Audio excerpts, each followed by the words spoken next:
We all know that Sri Rama was having 14 years of exile. The question is, why is it only 14 years, or why was it 14 years? So the answer is going to be given by our speaker today, Ms. Sonal Sachdeva. I now request her to please take the dais and let us enjoy that.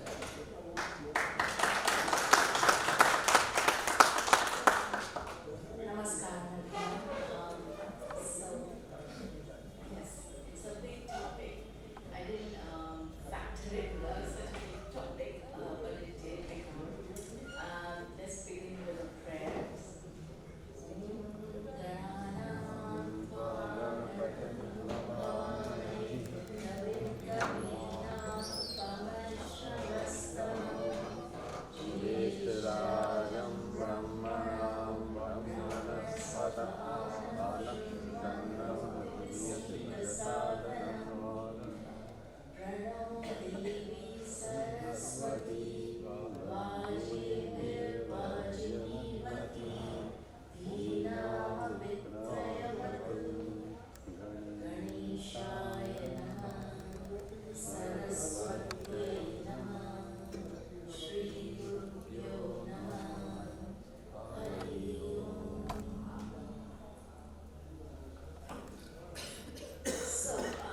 Don't forget, I've grown up in Bharatvarsh.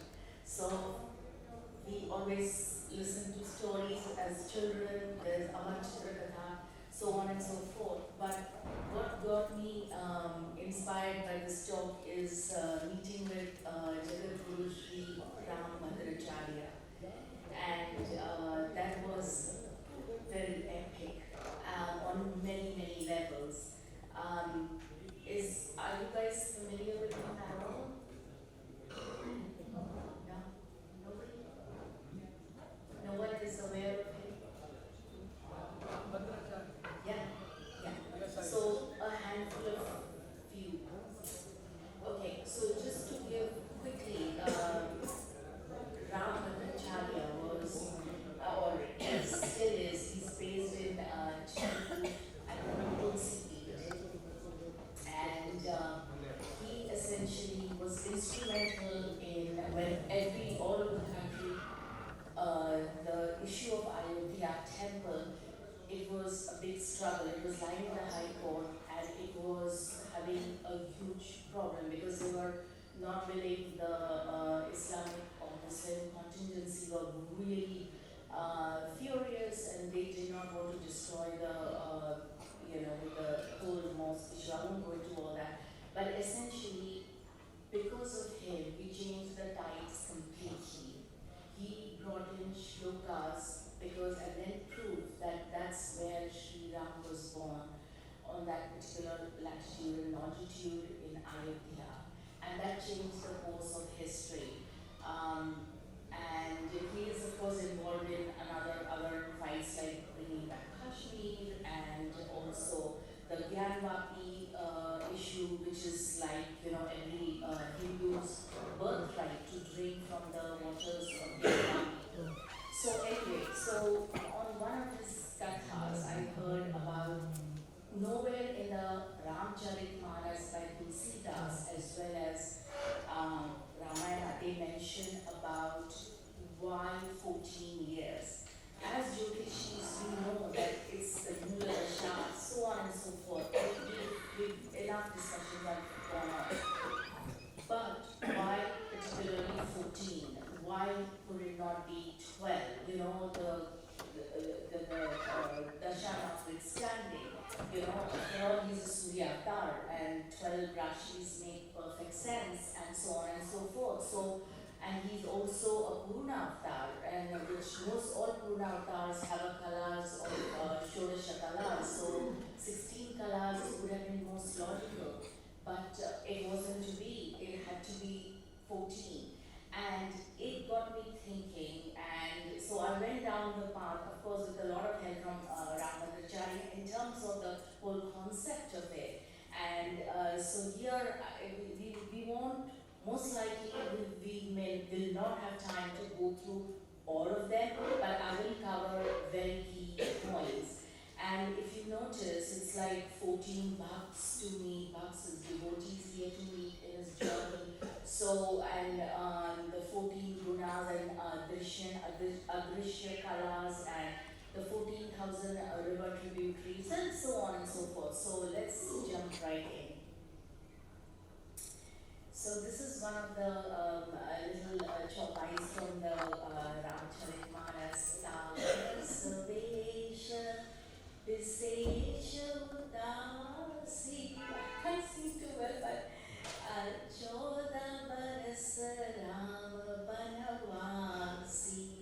So essentially, it means that let Rama dwell in the woods for 14 years in the garb of a hermit and wholly detached from the world. And the king, of course, which is Dasharatha, is totally aggrieved, He is absolutely heartbroken on listening to the demand of Kaikeyi.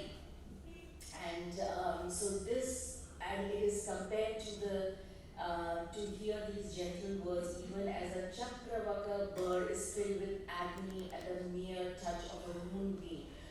So this shows the anguish and the depression and the shock of Dasharatha on listening to these words, demands of 14 years. Now, Kaikeyi, interestingly, when she told Sri Ram, it's at the bottom, it basically says, Sapta Sapta Varshani. So I'm not going to go too much into the details of it, but what is interesting is there was a chopai, I think somebody did, and I then removed it, but different people were told different sort of number of years, all adding up to, of course, 14. Initially she said 9 and 5 to Dasharatha, but to Sri Ram she mentioned 7 and 7, which is really interesting from the Jyotish point of view and even from the Vedic numerology, because when we talk about number 7, 7 plus 7,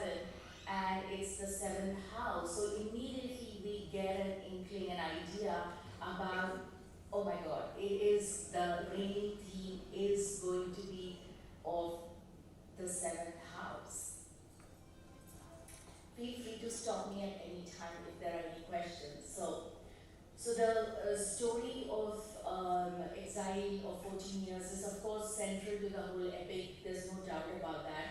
And so what is this magical number 14? Again, the reasons are not obvious like I mentioned, there's not much of stuff going on, but it is, as a spiritual seeker, this story is instrumental, and his time, as Guruji mentioned a few days ago, the Vanvāsa is absolutely at the core and the heart of the whole Ramayana experience. And it is also a lesson and a healing tool for all of us. And Ramayana is possibly one of the great Adhikavyas, that is one of the original, very first poem, which reflects all the Vedic knowledge in it. So literally there is nothing in the Ramayana, or at least even in the Ramcharitmanas, that does not give you a solution to your problem, as we will see slowly and slowly further on. Now, you have to understand, the Trimurti and so on and so forth. So I won't delve on some things, I will just kind of like speed up a little bit. So the close relationship between Brahma, Saraswati and Sri Ram. So Saraswati Devi, or the goddess Saraswati, is literally like a little puppet. Her soft spot is Sri Ram. So, and literally there's a story that goes that sage Pulatsya, son of Brahma, once reached the banks of the river Saraswati. So it is all very symbolic. And literally she was in deep meditation, so she must have ignored him. And you know how it is, it's not just Rishi Durvasa who is known for his temper and so on and so forth. There are other rishis also who get annoyed, and so he was obviously annoyed. And so, and he cursed that none of her desires will be fulfilled, and so in response to that curse, she reached out angrily and cursed him and said, "You will be the father of three Mahasuras, later who came to be Ravana, Kumbhakarna, and Vibhishan." So there you go. So even it's ironic that you call them Asuras, the great demons or whatever. But the fact is that they were also Brahmins, as we shall see in a bit. So, again, now coming back to the 14 Manvantaras, this is a very huge, very cosmological mapping and term, huge. So, I will not be delving too much into this at all, because there's a lot of calculation of yugas and so on and so forth. But I am absolutely fascinated by the very cosmology in terms of the calculation and Surya Siddhanta and a lot of the other texts have a different take on the calculations and so on and so forth. So Alpakala, so the smallest division of time, where what it takes for two leads and a strong person to pull weave the needle into and connect the two leads literally is Alpakala. And so it's like one of the smallest unit of time. And everything then starts building up. Like I said, I won't go too much into that, but you can take a picture. It is absolutely fascinating. But Lord Brahma, of course, the concept of Chatur Yugas and are absolutely central to this whole theme, So 71 Chatur Yugas make literally in each Manvantaras. Now, each month, and after all of that, then every Kalpa, Lord Brahma destroys himself and so on and so forth. So like I said, I don't want to do the focus here is not of the calculations and so on, but this just gives you an idea. And we are all, a lot of people have spoken already about the Krita, Treta, Dwapara and Kali Yuga. So here you go. So there are these divine years and so on and so forth. But what is interesting is he appeared in the Treta Yuga, and including when we talk about the 14 Manvantaras. One of the Manvantaras that is a lot of the scholars agree upon is this Vaivashvata Manu, which is our current Manvantara, and he appeared in one of the 24th, some scholars say 23rd Yuga of this Manvantara. So it's sort of, like I said, it is a complex topic. I won't go delve into it, but it is very interesting that there are 14 Manvantaras, and each of these, they are the mind-born sons of Lord Brahma. And of course, as a creator, there is a very deep connection. And just to say a little like for your current Vaivashvata Manu, he is the son of Surya Dev. So again, there's loads of other ones as you can see, but a great topic for the research. So here, this is from the Rig Veda, and even here there is a mention that in his one day, like me, 14 Indras, 14 Manus, and all his sons that are born pass away. So ultimately, after every Kalpa, this is like the 51st year of Brahma. So after every Kalpa, the Brahma destroys himself and then it's recreated. And this is like talking of staggering number of trillions of years and so on and so forth. And so what is interesting is that there's a mention of the 14 Indras.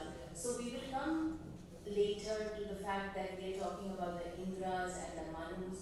And again, 1,000 Chatur Yugas, and each Chatur Yuga is compromises of those four Yuga. They are like the Chokha of Jagannath, the four, we can even map it to the four Purusharthas, just little diversion. I keep going down the rabbit holes and always there's diversion. So, okay. So here again we see that Rupam Prati Rupa Babhuva Tadasya Rupam Pratikshaya. So here again, we talk about, the Rigveda talks about Sri Ram, who is actually, it doesn't directly address, him as Sri Ram. It talks about Indra. There is a lot of mention of Indra. And later at the end, we will see that how literally when Rigveda is talking of Indra, he is, or the Vedic texts are referring to as Sri Ram. Okay. This is another little thing from Ramcharitmanas, the opening chopai, Varnanam Artha Sanghanam. So that's the opening chopai, or the opening verses for the Ramcharitmanas. And what is interesting is it begins with a reference to Vani. Obviously, we are talking of, when we talk of Vani, the goddess of speech, we are referring to Saraswati here, and Vinayaka, Lord Ganesh. That's why I started my prayer with Ganesh and Saraswati. So the originators of sounds represent the alphabet, multiples of objects denoted by these sounds, and the begetters of all conscious or auspiciousness. And so the ending one, if you look, the very last one, we all have received a copy of the Ramcharitmanas, which is absolutely thrilling, thanks to the host Pratik. And so here, no mana vaha. So what does it mean that we are talking of varna and mana vaha? So essentially, what it is saying is that no matter where in the world, Ramayana does not just belong to Bharatvarsh. It is absolutely global. The name Rama, anybody can chant, no matter which religion, what creed or caste you're from, it is irrelevant. And that is not, I didn't make it up, it's there right in front of you, in the books that you have, the Ramcharitmanas, which is amazing because literally the varna means all over various kinds, various kinds of speeches. That means people who speak various kinds of languages all over the planet are and will be able to derive huge healing capacity just with the name of Sri Ram. Okay. So here, I don't know if anyone has been to Southeast Asia and so on and so forth, but there, if you go to Myanmar, I won't spend too much time there, but they have the national, epic for, in Thailand is Ramakien. And again, Indonesia, I lived in Jakarta, so again there is, if you go to Bali, there is tons and tons of Ramayana you can find. And in fact, in the same holds true in Cambodia and so on and so forth. And if you notice that Ayutthaya is also one of the capitals of Thailand. So again, that has a huge relevance as well, because Ayutthaya literally translates to Ayodhya. So, this is a little verse from the Bhagavad Gita. Paritranaya sadhanam vinashaya cha drushta krutam dharma sanstha panarthaya sambhavami yuge yuge. So here the Bhagavad Gita mentions about that every single yuga to establish the dharma, the avatars will be born again and again in order to keep coming back and fight the evil and protect the good and protect the righteousness, and that is a given, and to help engage the minds of the Bhakt and purify their minds. So this is very, very fundamental purpose of course, Sri Ram. So here I mentioned about the Shodasha Kalas. Every avatar has a Shodasha Kalas. And it's true because Krishna, Lord Krishna also had, all his Swarupa. Shodasha means all his gada, his everything, his various faces, his various rupas or forms will be visible. And we know from people who have studied the Bhagavad Gita, at the time when he shows Lord Arjuna his Swarupa, and for all the yugas and yugas, thousands of years, all his Swarupas he shows him, and Arjuna is in a state of shock. But with Sri Ram, it is different. Even though there is 16 kalas, but yet 2 of them are adrishya. Adrishya means 2 of them are not seen at all. Okay, so that takes it to 14, which is again, we come back to the significance, the spiritual significance of Chaudavaras. So here again, the Sri Ram means Rati, the word. There's another many views that you can take. There are many shastras, Ramayana, who talk about the various ways you can contemplate or derive the meaning of Rama. So here Rati and Mahasthita. Mahasthita means Mahi is, large, meaning of earth, and Sthita is to be entrenched, to be stated, to be established, to actually be there. So again, that means a lot, because he is literally the form that is stated. He is there for us and for every single inhabitant on this planet. So here, like I said, Mahasaraswati is one of the biggest devotees, and she is literally a little puppet for Sri Ram. Now, because one can say, of course, yes, there were curses, no doubt, there is a Narada curse too. Now, what is interesting is, when you look at the Tithi, I'm going to briefly bring in a little bit about the Tithi. When you bring in the Tithi, the Chaturdashi Tithi, it has the dosha of Shukra, right? And often we say when a Tithi has a dosha or particular problem or with Shukra, if you look at the Krishna Paksh Chaturdashi, it is like the hellish form.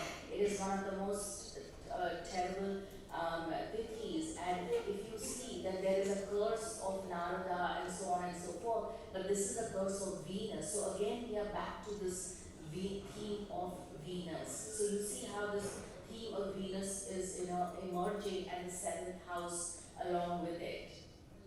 And here, Mahasaraswati is the greatest devotee, like I said, of Sri Ram, and she literally asked Lord Brahma that why don't you put it in the hand of Kaikai to orchestrate these 14 years, so that she will actually ask for a boon and says to set him off.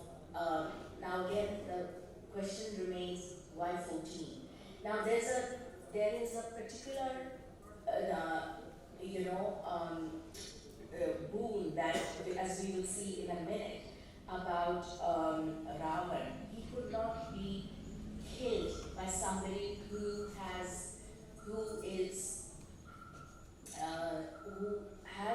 some of the siddhis that he needs to not be able to sleep, no women, and no bhojan, that is no food. So what does that tell us? That you have to give up all of these in order to be able to defeat Ravana. He was one of the most powerful, and of course, as Sarbaniji said before, that he created havoc in all the worlds. So here again, the Nidra, Nari, so it was only Lakshman who could do this particular sacrifice. Now, when we talk about in Ramcharitmanas, and there are shlokas which talk about the Durgunas of Ravan, one is a Kami Haran, lakhs of women, that is, he basically molested loads, thousands and thousands of women. And he also had issues with anger, so there are literally 14 or 14 Chaturdasha Durgunas of Ravan that had to be defeated, for Sri Ram. So the task was humongous. Opposer of the Vedas and the saints, highly critical Nindai, Ghor Papi, always feeding one's body, so he was constantly sort of lazy and feeding one's body crippled and literally kind of disabled as well, and a Rogi Rakshasa, much older than before one's age, and so on and so forth. So you see, these are all the Gurgunas that are stated there. Then we have also, what is it? Sri Ram had no resources. He had the kalas, yes, but he had actually no money, no resources. He didn't have a great kingdom. The army, okay, it got developed, through the Vanar Sena and so on and so forth, but it was only a Vanar Sena. And of course, while in contrasting with that, Ravan had like huge army. He had like a golden, his palace was like flowing with gold and beauty and, absolutely stunning. And so, what did he need to overcome this kind of phenomenal resources that Ravana had? He had to literally dig deep into his Mahavidyas, and we all know that the Chatur Darshan is a huge concept in our Vedic knowledge. It talks about the four different, when we add up, like there is the four Vedas, there is the four Upavedas, then we have the six Vedangas, and that itself gives you the, and the Vedangas, there are six in number, so literally we come to the figure of 14. So the Chatur Darshan, he had to utilize within himself to be able to overcome a lot of the ills. Now, little bit about the nakshatras. It's one of my favorite topics, the nakshatras. So, he is, we know that he is, the nakshatra was Punarvasu, right? And if you look at it, this is nothing but simple Tarabal Chakra, very simple. If you notice that Venus could have been in Purvabhadra or Revati. If it is in Revati, then we get the Vipata Tara. In all likelihood, if it was in Revati, then it would have been in a Gandanta position, and Vargotama. We are all familiar with that, right? Yeah? Okay. So, but it could also be in Purvabhadra, and there are many, because from Punarvasu, Purvabhadra is in the Adhana Nakshatra. Now, if you have any planets in Adhana Nakshatra, then you will always have literally that particular planet will be the reason why you are born on this planet. It will give you the entire focus. So here it is pretty amazing that, through some analysis and so on and so forth, we can at least work out some of the nakshatra. There's a lot of, like he would have most like, of course he had Surya in Ashwini and so on and so forth, and Mangal in most likelihood Dhanishta, which is a Mitra. So you wanted Mangal, and he's also the Suryapati. So you want the Suryapati to be on your side. Even though it is an NKS, but you want the Suryapati to be able to assist you in your Dhi Shakti, in your intelligence, which is nothing but his love. Okay. Now, talking of Ravan, so what made Ravan so immensely powerful in these three worlds that even the Devata was shaking and they had to deploy Hari himself, Narayan himself to come down on earth? What was it? Of course, he was an Asuri Brahman, extensive resources, but he was one of the greatest devotees of Lord Shiva. He sang the Maheshwara Sutras, which is, anyone familiar with the Maheshwara Sutras or what it means? Anyone? Sorry?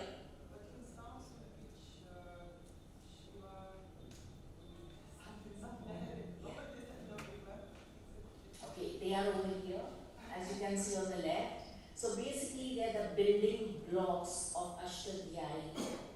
And Ashtadhyayi Ashtavyai is what the language Sanskrit and all the sounds are inspired and derived from. So these are the fundamental building blocks, the Maheshwar Sutras. And as you can see, each of these sounds have huge capacity for healing. So it was Ravan who chanted for Lord Shiva when he was on a Tandav. He also ran the Damru, played the Damru, the music for Lord Shiva 14 times. And that is all documented. It's there in the shlokas. So this is pretty amazing, right? So, okay. So now he also had another huge task because some of these, asuras had the Mahasura, like Meghanad was like a huge asura. And he basically also had an army of 14,000, and there were fundamentally 14 Choda asuras that he had to defeat, out of which Meghanad was one of them. So you can see here now, I'm going to divert a little bit about the various kinds of pain, because we all know that for Sri Ram, this existence, this whole challenge of 14 years was an absolute pain, right? Now, even as a Devata, as a Narayana himself, one could say that okay, he's a Narayan, he feels no pain, but bear in mind he came in a human body as a Nara avatar. He had only 2 hands, unlike Krishna, where he could everything was at his resource. Krishna was an infant and he would, he defeated Kali and he played around with the snakes as soon as he was born. So this is another level. So in contrast to that, Sri Ram was not playing around with snakes and defeating and killing of Kamsa and so on and so forth. So literally, he felt the pain of everyone. He felt it on a very deep level. And that is the beauty of Sri Ram, that he actually felt all kinds of pains. Now, from the Vedanta standpoint, we can say there is various kinds of pains, adhyatmika, there is adhibhautika and adhidaivika. Now, obviously, if you talk about adhidaivika, if we do a Jyotish stance on it, it literally means that, okay, you have, pain regarding daivika, meaning daivya or divya, so it means something to do with light and knowledge and something to do with the devas. So that means, and each of these kinds of pain relate to the chakras within our body. And how many chakras are there in our body? 7 more? Yes? Yeah. Okay, so each of these, so like Adhyatmika, when we talk of Adhyatmika, we are talking about, the pain that is arising out of mind, body, a dysfunctionality between the mind and body. It's talking about, the chakras which will get affected if there is a discrepancies between our mind, disconnect between our mind and body. And that is to do with, it is reflected in the power centers within our chakras, which is Anahata, Vishuddhi, and Agnya chakra. So again, that is the Adhyatmika. Then we have the Bhautika, which is to do with, eternal, in terms of the beasts or natural disasters and so on and so forth. If there are earthquakes and so on and so forth, and people get crippled because of that, and that is can be categorized as Bhautika. And then we have the Daivika, as I mentioned, through goals and curses. I mean, all you need is a curse from a rishi. You need a curse Jupiter with Rahu, and that would fall in the category of Adhidaivika. Everybody with me? Yes? Yeah. So, okay. And so all of these, and this is very much stated in the Mukti or Kailavya Upanishad, and it talks about, and this is core for the Samkhya philosophy. And here it is like everlasting release from the threefold sorrows and so on and so forth. But again, we shall see what happens, all these kind of pains, we can easily map it to these 14 core asuras or the Mahasuras which Sri Ram had to defeat. Virat, Khara, and Khara, Dushan and Trishara he defeated literally in the Dandaka Vana. Now each of these asuras have a different flavor.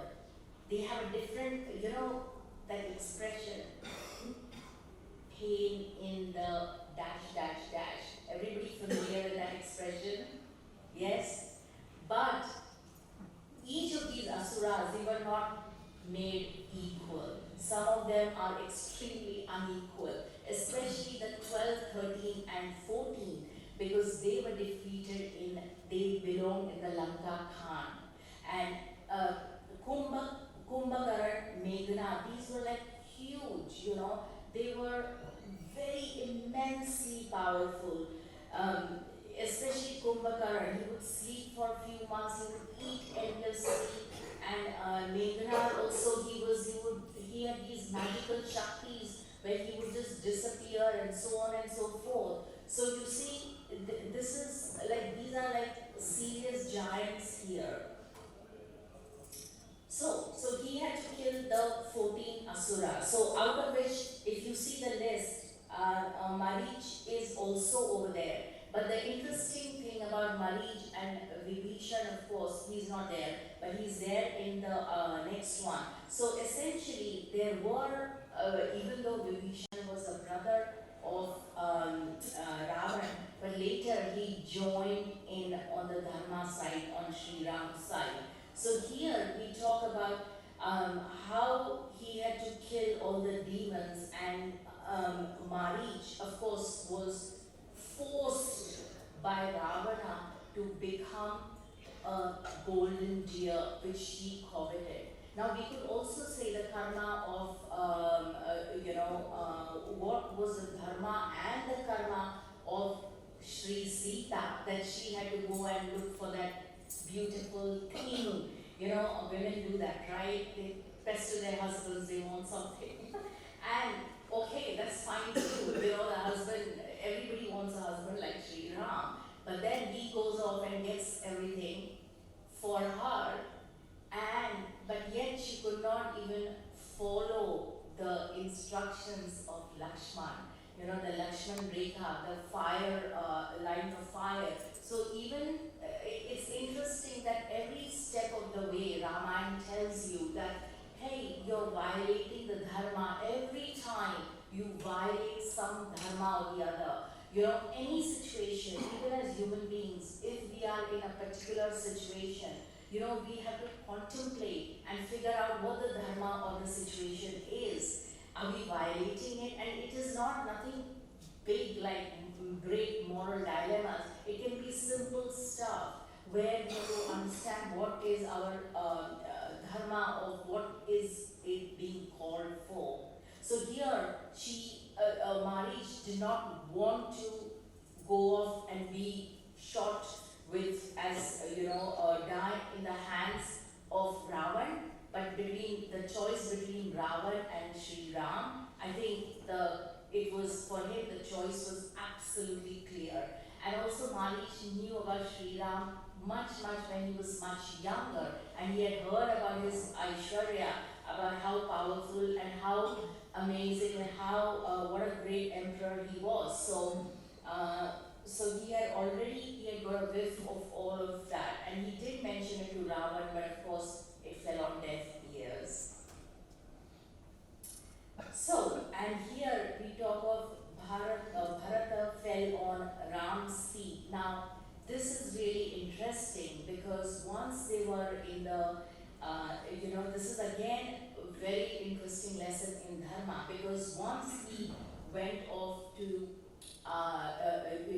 Vanvāsa, Bharat literally, after his father passed away, he came to the woods, they did the little ceremonies which one should perform after one's passing away, and when we talk about all our doshas, Pitri dosha, we talk of the Shraddha yoga, because let's face it, those are the Adi Bhautika or Adi Daivika, all those pains are nothing but lie hidden in those Shraddha yogas that we have.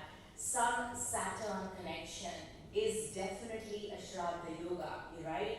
And let's face it, it will bring all the energy into the chart because it's one of the core yogas as is Shraddha yoga, Sun Saturn, and so here um, we get a great example that in spite of having all of those yogas and the Shraddha yoga, his attitude towards Bharat, who said this, please come back to the kingdom, I want you back, and we start over and so on and so forth. And only a fool, and he called his father a fool, and untruthful, and so on and so forth. But Rāma replied that saying, Mother, I have neither any disrespect nor ill will for you. I will return to Ayodhya only after 14 years.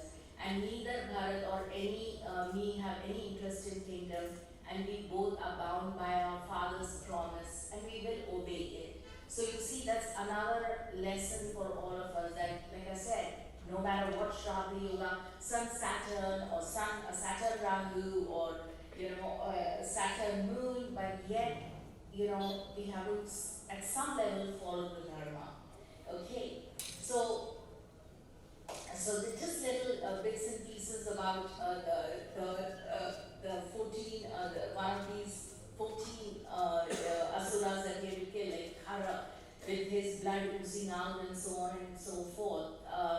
And then there is the Disara and Trisaras, and those 14,000 demons as well. So, finally Supnaka goes and because she saw Sri Ram and fell in love, and she's a sister of Ravana, and she basically wanted to marry him, and he directed her to Lakshman and then instructed, so she said, okay, if I can't have him, let me try his brother, who's equally good looking. At least from Puriti's slides yesterday. Yeah, he got generated, yeah. She's laughing, yeah. But yeah, so he directed her to Lakshman, and of course instructing Lakshman that please chop her nose off, So she goes crying back to Raman and so on and so forth. So, so what do we have? Okay, so here we have various kinds of dharmas. Now, I won't go into the minutiae of all the dharma and so on and so forth, but we do know that the four brothers were like literally the Nandi, they were the Chauka, the Jagannath Chauka, which is nothing but the four Purusharthas, you could say, and it illuminates Lord Shiva's Nandi. So, and there is a very close relationship between Lord Shiva and Sri Ram. And we, as Jyotishis and with the paramparic knowledge that we have been told that, that Sri Ram is always in meditation of, Shiva, and Shiva is in meditation of Hari or Sri Ram. So again, we see that, that they both are interlinked. In fact, so much so that when Sri Ram was born, he dressed up as an astrologer, and went to disguise himself, Lord Shiva, as an astrologer, as a Jyotishi, and only to have a glimpse of baby Sri Ram. Okay. Now, what was the other thing that he had to do? He had to meet 14 core devotees who are very priya, prana priya. When we say prana priya, that is, they were as close to him as his own pranas.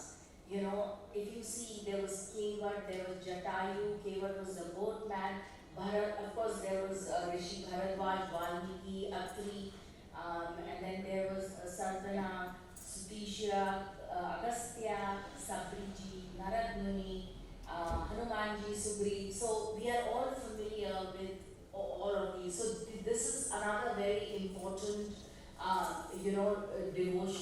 aspect that he had to meet these devotees. We all are familiar with the great story of Shabri, where she had no money and she was living on her own, old woman, and she literally was so happy to see Sri Ram that whatever she would taste the little berry before she gave it to him in order to be able to ensure that it was sweet and not sour. So, things like that. Okay, now we come to a very important point, Sri Ram's Sharira. Okay, so here during the conversation of Hanuman in the Vatika, right, when he reaches the Vatika in Lanka, now he has to convince Sita that, okay, I have come as a Duta or a messenger of Lord Rama, so please believe me. Now, interestingly enough, in the Ramcharitmanas, it is mentioned that she spoke Maithili and she spoke Awadhi, the language, and she spoke Sanskrit.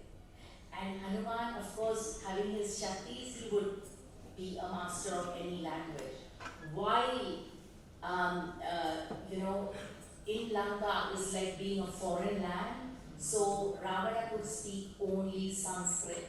So if you think about it, the mode of communication between Sita and Ravan would have been Sanskrit. But when you think about it, so Hanuman thought for a moment and said, there is only one way she will believe me if I speak in Maithili. And that's how he kind of convinced. And the other way he convinced her is through some of the sargas from Sundarakand, we get an impression where one of the says about Chaturdasha, he has 14 equally developed parts, perfectly developed: eyes, eyebrows, nostrils, ears, lips, nipples, arms, elbows, wrists, loins, hips, knees, testicles, and feet. And so there's a long list of 28 qualities about his perfect, beautiful, the whole body. Absolutely perfect. Some of them we have been covering over a week now. Long arms and beautiful legs, so on and so forth. I won't go into all that. So here's some little Jyotish bits and pieces. But this 28 qualities is very significant because when we talk about the 14 and the 28, suddenly if you double up 14, we get the figure of 28. So here, these are also the norms of beauty. And as a Jyotishi, any client who comes in, when we look into their eyes, when we look at their countenance, how do they look? How do you feel? All that is huge. It's called Samudrika Shastra. And how are you? How can you make a judgment? It's, don't judge a book by its cover. We know that. But when it comes to figuring out, will this so-and-so, the question that the person is asking, is he suitable for it? Somebody is asking for moksha or some such thing. Is he suitable for it? Is somebody suitable to go in a completely spiritual direction? It will be reflected in his countenance, And like Ramakrishna Paramahamsa used to say, it comes to me, reading of people comes to me very easily. So somewhere along the line, he was employing Samudra Shastra, Samudrika. So bony people, hollow-eyed people, cross-eyed people with physical traits like those cannot easily acquire faith. That means they find it very difficult to just give up their faith or trust and lay their trust in somebody else. Very difficult. So there are many, many, many sutras. I am not going to go into that, but I thought this was very, very relevant. And there is more, how each one of it is. You can have the slides and, move on. But it is about opening up into the research and delving deep in. Because it gives you a lot of information about how one's gait is. And remember, in the 28 qualities, Hanuman describes to Sita how he walks. He Sri Ram has got the grace of 4 gates, like how he walks, it's lion, it's elephant, it's horse. So, this is amazing. So here, Ramakrishna would make an immediate judgment on how the person is walking. So here again, he talks about, if a man becomes very mean, if he has lips that are thick, okay, like a dome. So again, he gives an instance, and this is all documented. Brahmin was here a few months acting as a priest and so on and so forth. He couldn't eat the food he touched, and one day he said he's a dome. Because remember, Ram Krishna Paramahansa would know if the person who's cooking has done his Gayatri or not, literally, because that would be transferred in the food. Whatever energetically you make, cooking, it is completely transformed or transferred into your food you eat. So one day he explained, of course he's a dome, and so he said he makes wicker baskets, and then he said the person confessed later and so on and so forth. Anyway, I don't want to go into like squint-eyed people are wicked and deceitful or blessed. Like I said, I think we have to employ our judgment and reserve. Okay, now the keeping all the lokas or bhuvans, okay? When Rama decided to leave for the forest, Sita wanted to accompany him. Of course, there is shloka. She kept pestering him, I am going to come. It was a foregone conclusion. Absolutely by one. And in her mind, there was no way she was going to be separated from Sri Ram. When I am with the lion, so he asks her, but she replies that when I am with the lion among men, what can any animal do? So he kept arguing, can't you? So she finally says,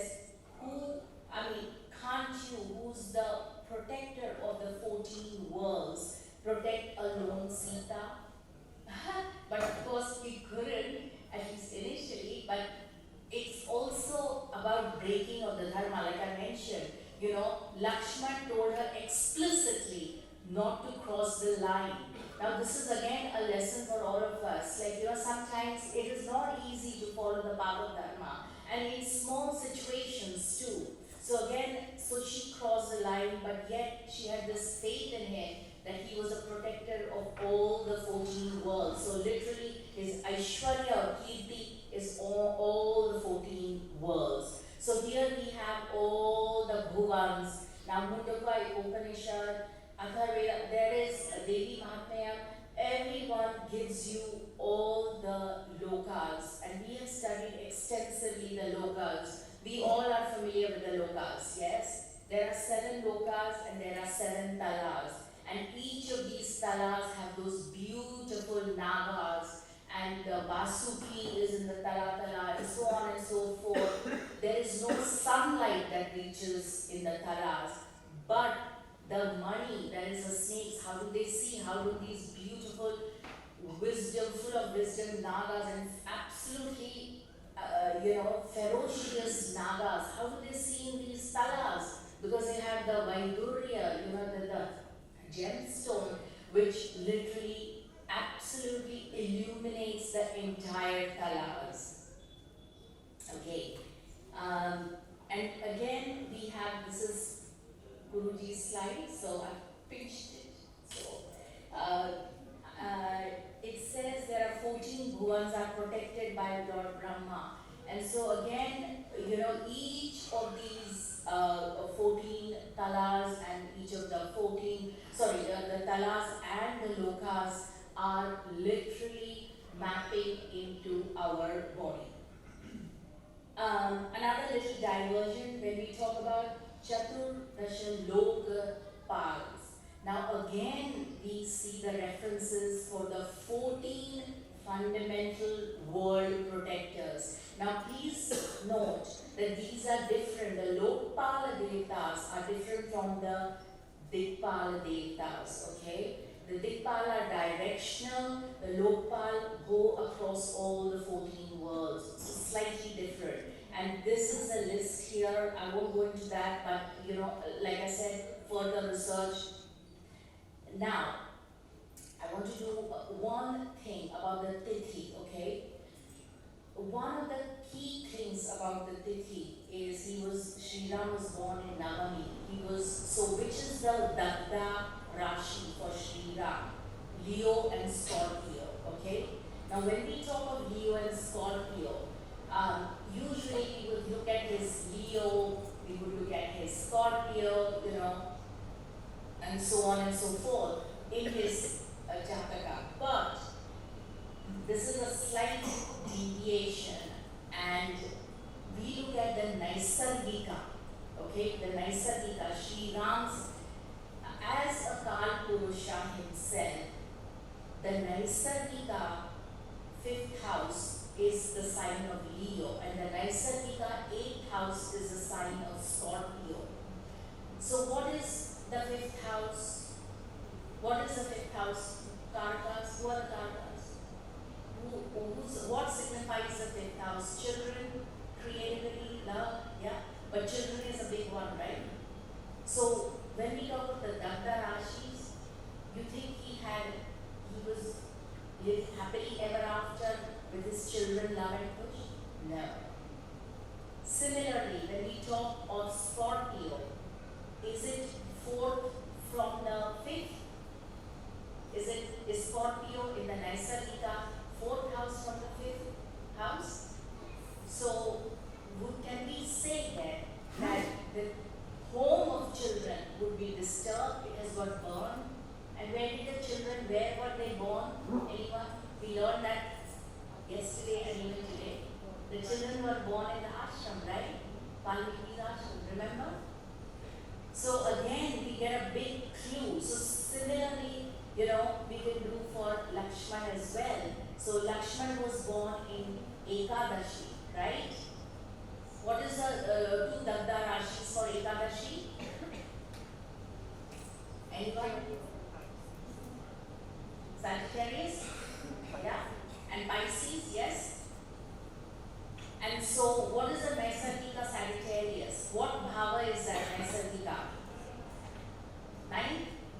And the Naisargika Pisces is the 12th? What's the 9th bhava? Father? Yes? Yes? And 4th from there? Pisces? Yes? So you see those two completely, Dashratha died completely heartbroken. One of the greatest significations of the 4th house is not just about home and reality and palaces, what hut you're staying or all that, but it is our fundamental deep happiness. How happy are we? The 4th house is instrumental. Would you say that he was happy, Dashratha? No, right? Okay. You get the picture. Now, I'm going to just quickly go through this. We have 10 more minutes. Can I push it to 10? Yes? 8? Okay. So, and this is from the Tattva Bodha. Sthula Sharira, the gross body, Sukshma Sharira, and Karana Sharira. Now, we are all made up of these fundamental building blocks. Sthula we know is our external gross body. Sukshma we know the subtle body, which is all our indriyas and the 5 sense organs. And the Karana Sharira, can we say it is the Atma Karaka? Can we map it to our soul level, our Atma level, our big purpose? So, if we now think about all the pain, that different kinds of pain we have sort of just learned in the previous slides, can we say the Adhikarika pain, which is caused by all the demons and all the creatures from out of this world, the devatas and the curses and so on and so forth, can we say that it is mapped to the Karana Sharira, which is on a soul level? Can we say that? Yes? So there's a little mapping for you here. Everybody? No? Not convinced? Yes, convinced? She's the only one taking, right? Yeah. Okay. Yatha Pinde Tatha Brahmande. Yatha Brahma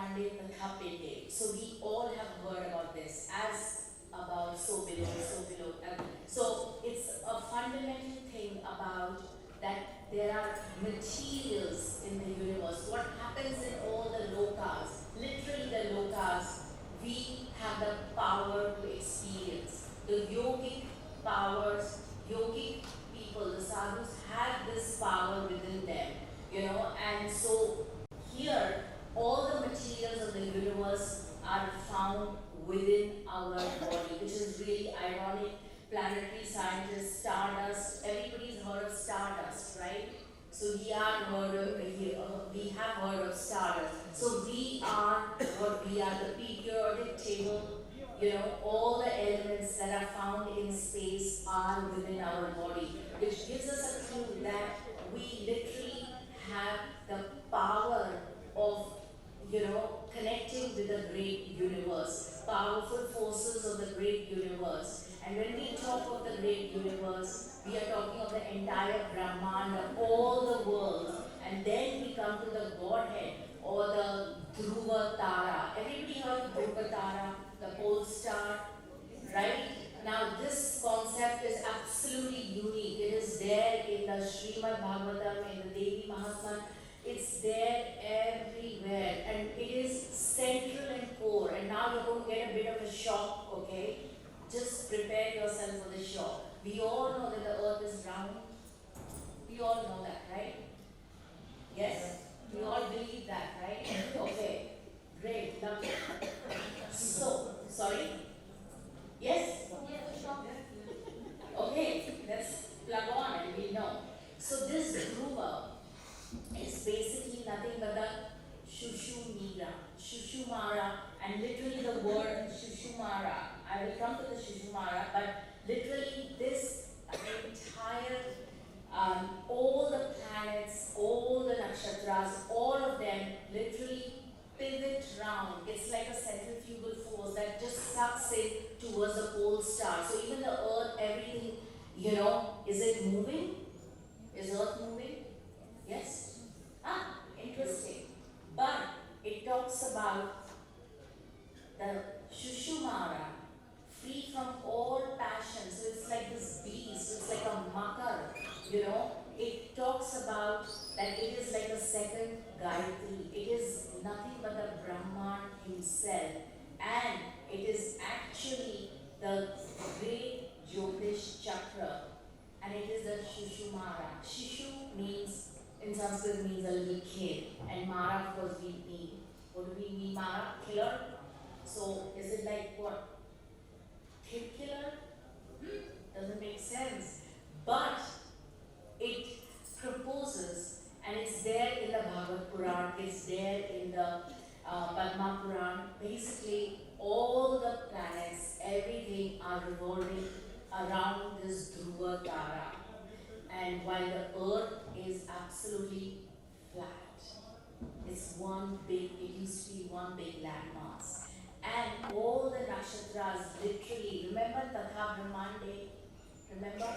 They all are within us. This is the Kal Purusha. This is the Virat Purusha. Literally, this is the body of Sri Ram, the body of Narayana. That is all that. How many nakshatras do you see on one side? How many on the other? Can someone say? No.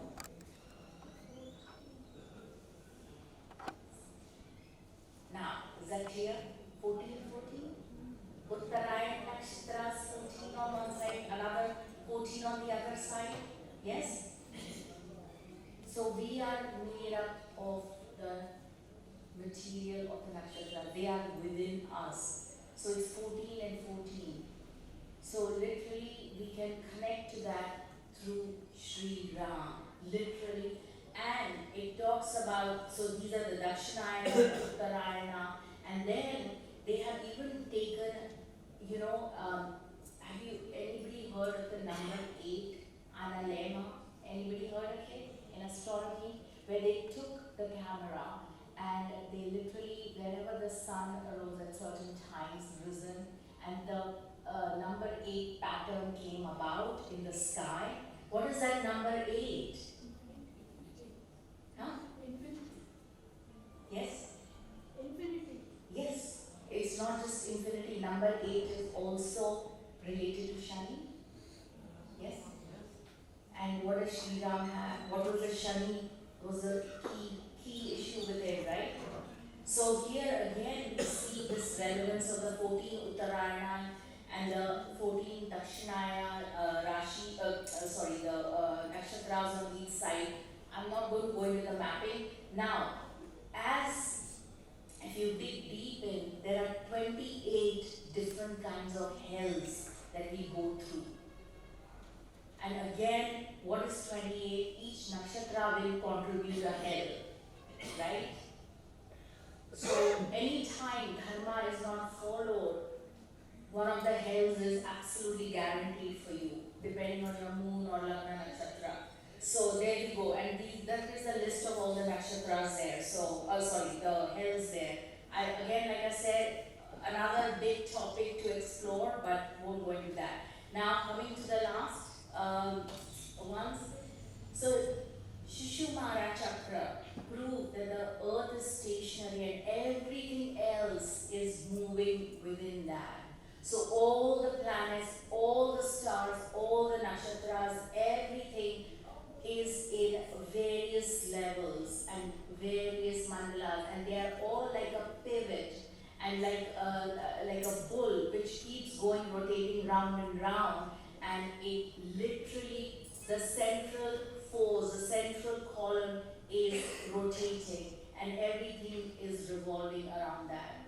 And earth is one of, and all the lokas are above the earth, below the earth, and so literally we are coming to the conclusion that it is flat. Now this is not my view, it is there in the Puran. It's there in the Bhagavad Puran, it's there in the Padma Puran, it's there in Mahatmya. So, okay, then little extra bit, I won't go into that again. When the churning of the ocean happened, Samudra Manthan, that also 14 great ratnas or treasures came out. Again, the relevance and the connection with the 14. Yeah? Then we have the 14 superior human beings, superior beings, Kinnaras, Gandharvas. Again, these are all little extra. You can, figure it out. So now finally the conclusion that, a lot has been discussed about the Sri Ram Nama, so I won't go into that. But essentially, Sri Ram is the fire, sun, and moon combination. Ma. That is the sandhi, which the glue, which is nothing but, that's why we often refer to Sri Ram as Ramchandra, right? Now, typically, when we talk of Ramchandra, he's got Moon Jupiter.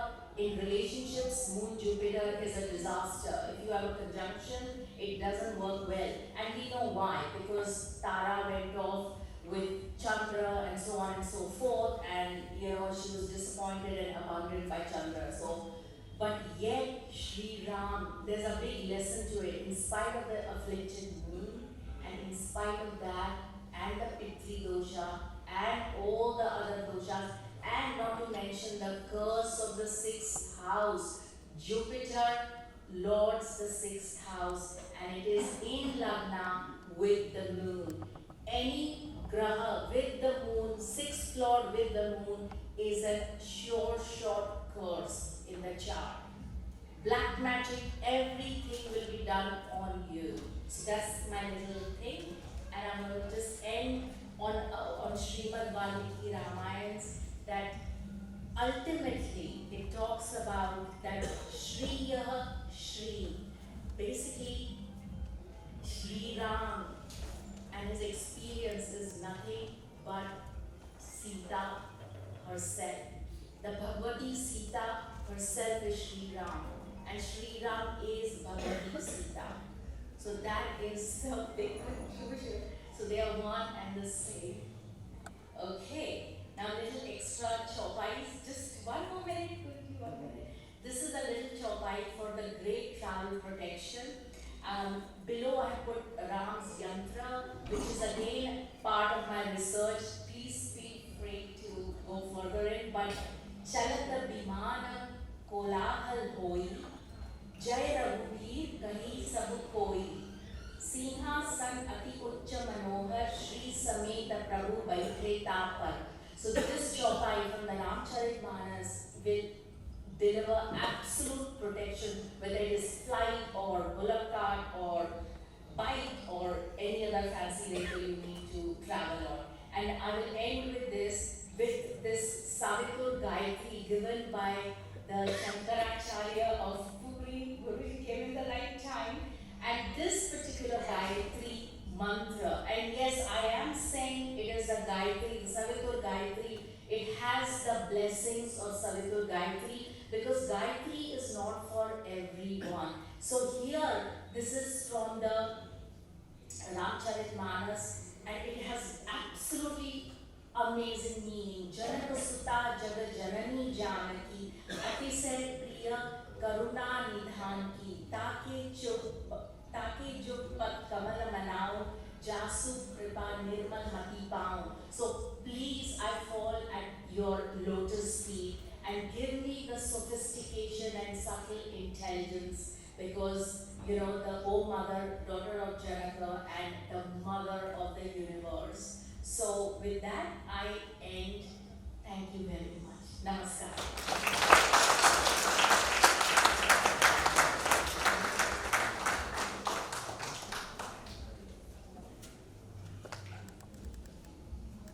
Thank you, Sonal.